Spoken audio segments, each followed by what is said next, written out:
Hello students, this is Dr. Shikha Gupta. Welcome to my channel Commerce Classes. Previous lectures में हमने cash flow statement का format and numerical किया. अभी करते हैं कैश फ्लो स्टेटमेंट की theory and cash flow statement के MCQs. चलिए स्टार्ट करते हैं. कैश फ्लो स्टेटमेंट का मीनिंग क्या है? Cash flow statement is a summarized statement showing sources of cash inflow and application of cash outflows of an enterprise during a particular period of time. Cash flow statement simply आपको cash का inflow और outflow का एक summarised statement बना के दे देता है. ठीक है, और एक पर्टिकुलर पीरियड ऑफ टाइम के लिए होता है, usually 1 year, right. It summarizes all cash flows between 2 financial years. क्योंकि कैश फ्लो स्टेटमेंट में हम 2 years की बैलेंस शीट का बैलेंस लेते हैं, तभी तो हम चेक करते हैं ना कैश का इनफ्लो हुआ या आउटफ्लो हुआ. तो ये 2 पीरियड का 2 फाइनेंशियल ईयर के बीच में जो भी कैश के इनफ्लोज एंड आउटफ्लोज रहे हैं उनको बताता है. Objectives, uses, advantages, importance of cash flow statement, कुछ भी आ जाए आप ये पॉइंट्स लिख सकते हो. फर्स्ट पॉइंट है analysis of cash position. Analysis of cash position, cash flow statement help करता है किसी भी कंपनी की कैश पोजीशन की एनालिसिस करने में. क्या रीजन रहे हैं कैश बैलेंस लोअर या हायर होने के पीछे, ये भी बताता है.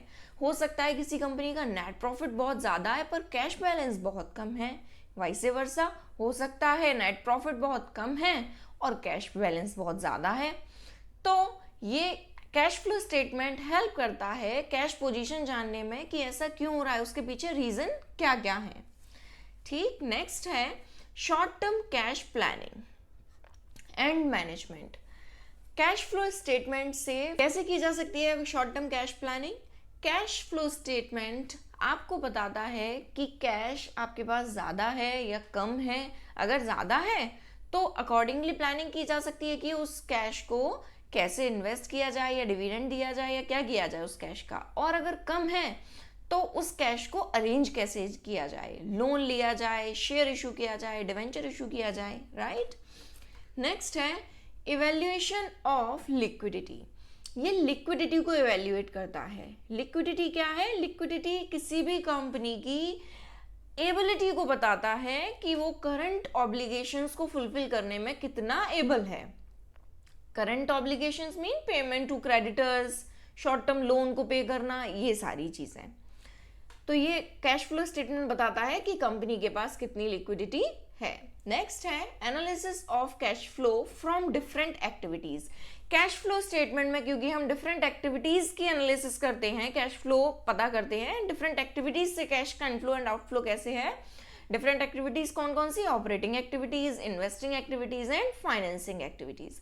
तो तीनों एक्टिविटीज से आपको ये पता चल जाता है कंपनी में ऑपरेशन से कितना पैसा आ रहा है, इन्वेस्टमेंट करने से कितना पैसा आ रहा है या आउटफ्लो हो रहा है, इनफ्लो एंड आउटफ्लो बोथ, और फाइनेंसिंग एक्टिविटीज से इनफ्लो एंड आउटफ्लो कैश का क्या हो रहा है. तीनों एक्टिविटी जब हमको पता है तब ये नेक्स्ट पॉइंट आता है. ये तो हो गया एनालिसिस वाला. नेक्स्ट पॉइंट आता है जब तीनों एक्टिविटी पता है तब आप आइडेंटिफिकेशन कर सकते हो कौन सी एक्टिविटी स्ट्रॉन्गर है और कौन सी एक्टिविटी वीकर है, किस पर हमको ज्यादा फोकस करना चाहिए और कौन सी ठीक ठाक चल रही है, राइट.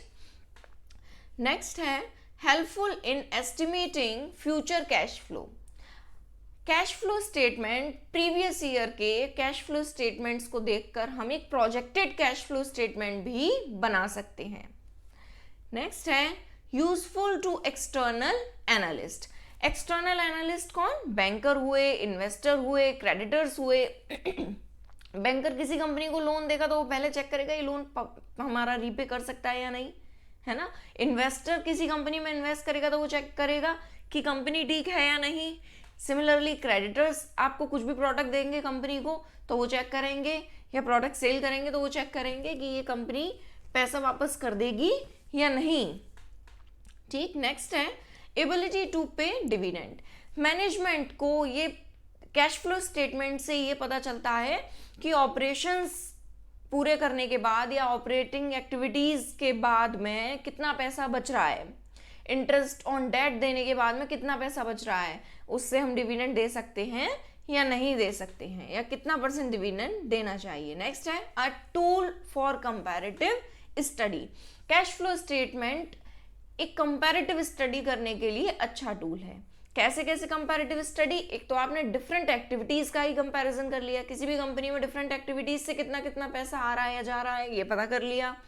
दूसरा, आपने उसी कंपनी के प्रीवियस ईयर के कैश फ्लो स्टेटमेंट को इस ईयर के कैश फ्लो स्टेटमेंट से कंपेयर कर लिया। नेक्स्ट है आपने सेम इंडस्ट्री की किसी और कंपनी से अपने कैश फ्लो स्टेटमेंट को कंपेयर कर लिया। मान लीजिए आप चेक करना चाहते हो कि कैश फ्रॉम ऑपरेटिंग एक्टिविटीज, जो कि मेन कोर बिजनेस का काम है, आपने उसको चेक किया कि कैश फ्रॉम ऑपरेटिंग एक्टिविटीज हमारी कंपनी में क्या आ रहा है और दूसरी कंपनी में, सिमिलर कंपनीज में, सेम इंडस्ट्री की अदर कंपनीज में क्या क्या आ रहा है। ठीक है, नेक्स्ट आता है limitations of cash flow statement. कुछ लिमिटेशंस भी हैं कैश फ्लो स्टेटमेंट की। फर्स्ट है accuracy depends on balance sheet. ये टोटली डिपेंड करता है बैलेंस शीट पर। अगर बैलेंस शीट ठीक नहीं है तो कैश फ्लो स्टेटमेंट एक्यूरेट हो ही नहीं सकता। ठीक है, नेक्स्ट है not a substitute of income statement. Cash flow statement income statement का सब्स्टिट्यूट नहीं है, क्योंकि कैश फ्लो स्टेटमेंट में सिर्फ कैश ट्रांजैक्शंस को रिकॉर्ड किया जाता है, सिर्फ कैश की बात चल रही है, cash inflow and cash outflow. पर इनकम स्टेटमेंट में आपके cash plus non cash items भी रिकॉर्ड किए जाते हैं। ठीक है, तो ये इनकम स्टेटमेंट का सब्स्टिट्यूट नहीं है। या ये कह सकते हो cash from operation, cash flow from operation net profit का सब्स्टिट्यूट नहीं है। राइट, नेक्स्ट है fails to show true liquid position. ये कंपनी की ट्रू लिक्विड पोजीशन को नहीं बता पाता। कैसे नहीं बता पाता?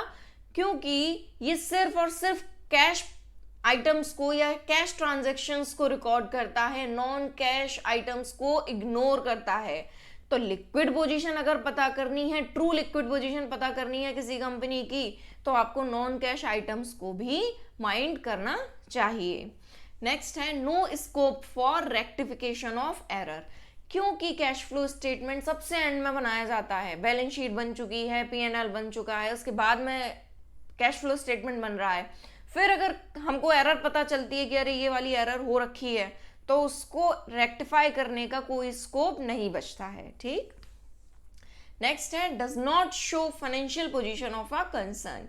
ये कंपनी की फाइनेंशियल पोजीशन को नहीं बताता। ये कंपनी की कैश पोजीशन को तो बताता है, पर ये फाइनेंशियल पोजीशन को नहीं बताता है।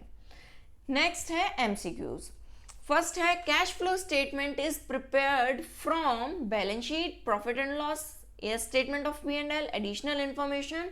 तो ये तीनों ही चीजें चाहिए होती हैं, तो इसका करेक्ट आंसर है all of the above. Next है in cash flow statement the item of interest is shown in. Interest कहाँ आती है? अब क्योंकि यहाँ पर ना तो इंटरेस्ट पेड लिखा है ना इंटरेस्ट रिसीव लिखा है। इंटरेस्ट रिसीव होगी तो कौन सी एक्टिविटी में आएगी? जब हमने इन्वेस्ट किया होगा तभी तो रिसीव हो रही है। तो इंटरेस्ट रिसीव आएगी इन्वेस्टिंग में और इंटरेस्ट पेड आएगी फाइनेंसिंग में। हमने डिवेंचर इशू कर रखे होंगे तभी तो इंटरेस्ट पे की है, राइट? या हमने लोन ले रखा है तभी तो इंटरेस्ट पे की होगी। तो इंटरेस्ट पे किस में आएगा? फाइनेंसिंग एक्टिविटी में, और रिसीव आएगा इन्वेस्टिंग एक्टिविटी में। यहाँ पर कुछ भी मेंशन नहीं है तो हम क्या मान लेंगे? ये दोनों में आएगा। ठीक है, अगर आपको क्वेश्चन में दिया हो इंटरेस्ट पेड कहाँ आएगा, तो पेड आएगा फाइनेंसिंग एक्टिविटी में और रिसीव आएगा इन्वेस्टिंग एक्टिविटीज में। नेक्स्ट है which of the following is not a cash inflow. Cash inflow कौन सा नहीं है? तो पहले अपना बेसिक रूल लिख लेते हैं। क्या रूल है हमारा? एसेट्स और यहां लिख लेते हैं कैश फ्लो। एसेट्स अगर बढ़ती हैं तो कैश फ्लो घट जाता है, एसेट्स अगर घटती हैं तो कैश फ्लो बढ़ जाता है। इनवर्स रिलेशन है, ऑपोजिट रिलेशन है। सिमिलरली अगर लायबिलिटी होती और कैश फ्लो में चेक करें तो इनका सेम रिलेशन है। लायबिलिटी बढ़ेगी कैश फ्लो बढ़ेगा, लायबिलिटी घटेगी कैश फ्लो भी घट जाएगा। ठीक है, मतलब कैश फ्लो में हम आउटफ्लो मानेंगे उसको। चलिए which of the following is not a cash inflow, कौन सा कैश इनफ्लो नहीं है? तो पहले ये चेक कर लेते हैं असेट है या लायबिलिटी है, ये जो लिखे हैं पॉइंट्स। तो ट्रेड रिसीवेबल असेट है, इशू ऑफ शेयर लायबिलिटी है, decrease in trade payable trade payable भी लायबिलिटी है, सेल ऑफ फिक्स एसेट्स है। ठीक है, अब रूल अपना लगा लेते हैं। डिक्रीज हुई है एसेट्स, तो एसेट डिक्रीज हुई है, इसमें पूछा आपसे कौन सा कैश इनफ्लो नहीं है, मींस आउटफ्लो है। तो ट्रेड रिसीवेबल डिक्रीज हुए, एसेट डिक्रीज हुई है, मतलब ये इनफ्लो है। डिक्रीज हुई है तो कैश फ्लो बड़ा होगा, तो ये वाला तो ऑप्शन नहीं है।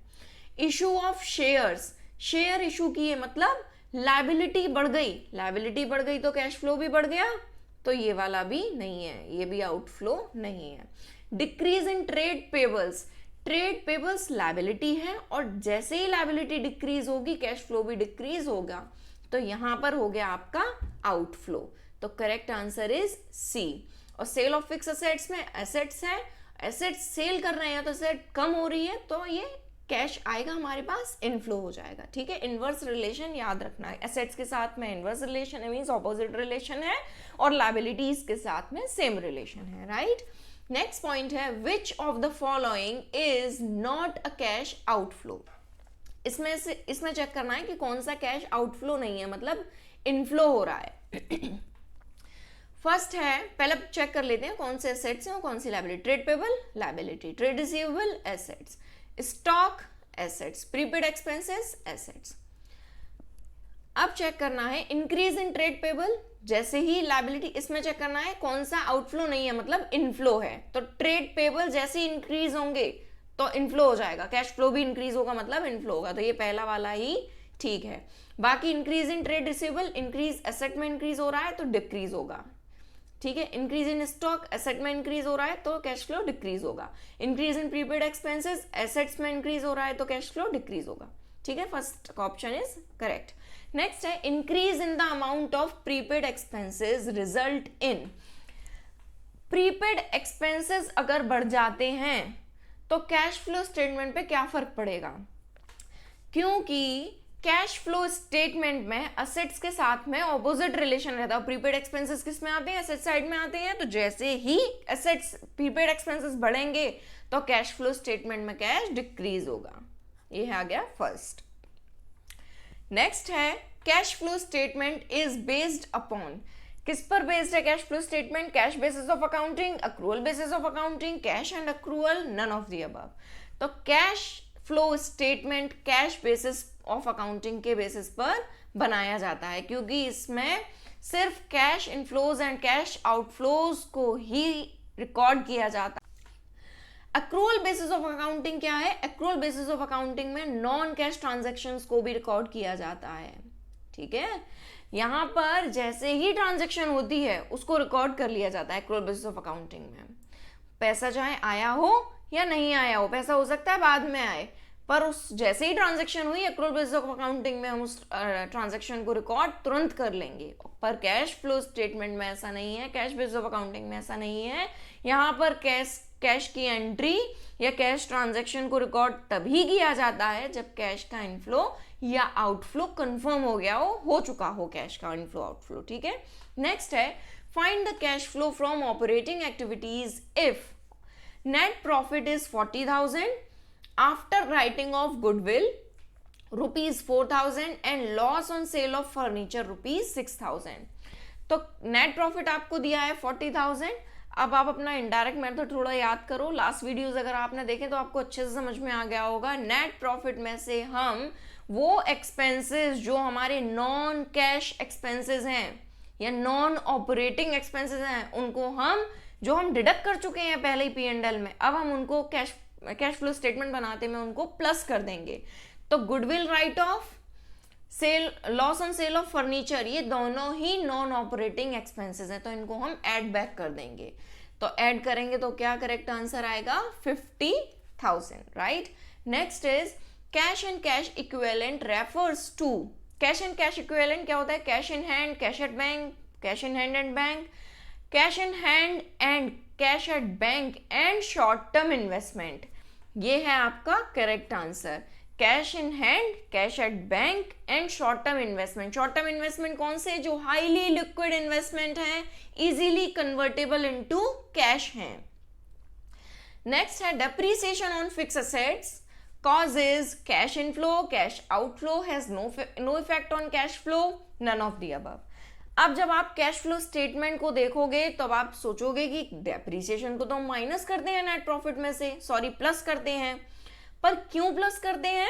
हम इसलिए प्लस करते हैं क्योंकि हमने उसको नेट प्रॉफिट में, उस P&L में उसको माइनस कर चुके हैं, इसलिए अब प्लस करते हैं। ठीक है, इसलिए उसके इफेक्ट को नलिफाई करने के लिए हम उसको प्लस कर देते हैं, जिससे उसका इफेक्ट खत्म हो जाए। डेप्रीसिएशन को हम कैश फ्लो स्टेटमेंट में रिकॉर्ड नहीं करते हैं, वो तो नेट प्रॉफिट में आ चुका है, नेट प्रॉफिट में से डिडक्ट हो चुका है, इसलिए हम उसको प्लस करके उसके इफेक्ट को खत्म करना चाहते हैं। ठीक, तो नेट प्रॉफिट डेप्रीसिएशन का क्या फर्क पड़ेगा? Has no effect on cash flow, right. Next है payment of administrative and selling overheads causes cash outflow from. Administrative और सेलिंग ओवरहेड को हम किस में रिकॉर्ड करेंगे? ऑपरेटिंग एक्टिविटीज में। ठीक है, ये ऑपरेशन का पार्ट है ना। अच्छा, इनडायरेक्ट मेथड है, जब आप देखोगे तो सोचोगे नेट प्रॉफिट आ गया वहां तो सीधे सीधे, और जो नॉन कैश आइटम्स हैं या नॉन ऑपरेटिंग आइटम है उनको हमने प्लस कर दिया या माइनस कर दिया, फिर हम आगे चले गए। यहाँ पर हमने ये वाले एक्सपेंसेस तो नहीं लिखे, पर जब आप डायरेक्ट मेथड से कैश फ्लो स्टेटमेंट बनाओगे तब ये सारे एक्सपेंसेस आपको रिकॉर्ड करने पड़ेंगे, क्योंकि हम इनडायरेक्ट एक्सपेंसेस में डायरेक्ट नेट प्रॉफिट उठा लेते हैं और नेट प्रॉफिट में से कुछ ऐसे एक्सपेंसेस जो हमारे रिकॉर्ड नहीं करने चाहिए थे हमको, जो नॉन कैश हैं या नॉन ऑपरेटिंग है, हम उनको प्लस या माइनस कर देते हैं। ठीक है, इसलिए ये एक्सपेंसेस वहां पर कभी नहीं दिखाई देते, राइट। चलिए नेक्स्ट है cash purchase of raw material used in production causes cash outflow from. Cash purchase किया है रॉ मटेरियल, तो किस एक्टिविटी में आएगा? ये आएगा आपका ऑपरेटिंग एक्टिविटीज में। ठीक है, सेम रीजन है, ये आप कहोगे वैसे तो रिकॉर्ड ही नहीं करते हम डायरेक्ट मेथड से बनाते हैं, तो आप डायरेक्ट मेथड से जब बनाओगे तो आप ये सारी चीजें रिकॉर्ड करोगे। ठीक है, फिर हम सीधे सीधे चलेंगे जहां से कैश का इनफ्लो आया है, आउटफ्लो आया है, तब। अभी हमने इनडायरेक्ट मेथड में क्या किया? डायरेक्ट नेट प्रॉफिट ले लिया है, जिसमें ऑलरेडी ये सारी चीजें रिकॉर्ड हो चुकी हैं, राइट।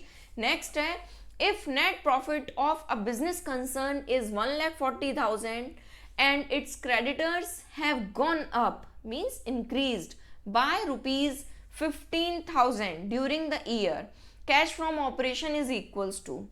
creditors क्या है? creditors है हमारी लाइबिलिटी, और लाइबिलिटी बढ़ी है तो कैश का इनफ्लो होगा, तो नेट प्रॉफिट में क्रेडिटर्स का जो इंक्रीमेंट हुआ है उसको प्लस कर देंगे, आपका आंसर आएगा 1,55,000 रुपीज, राइट। चलिए, आई होप आपको ये वीडियो समझ में आया होगा। Thanks for watching, bye bye.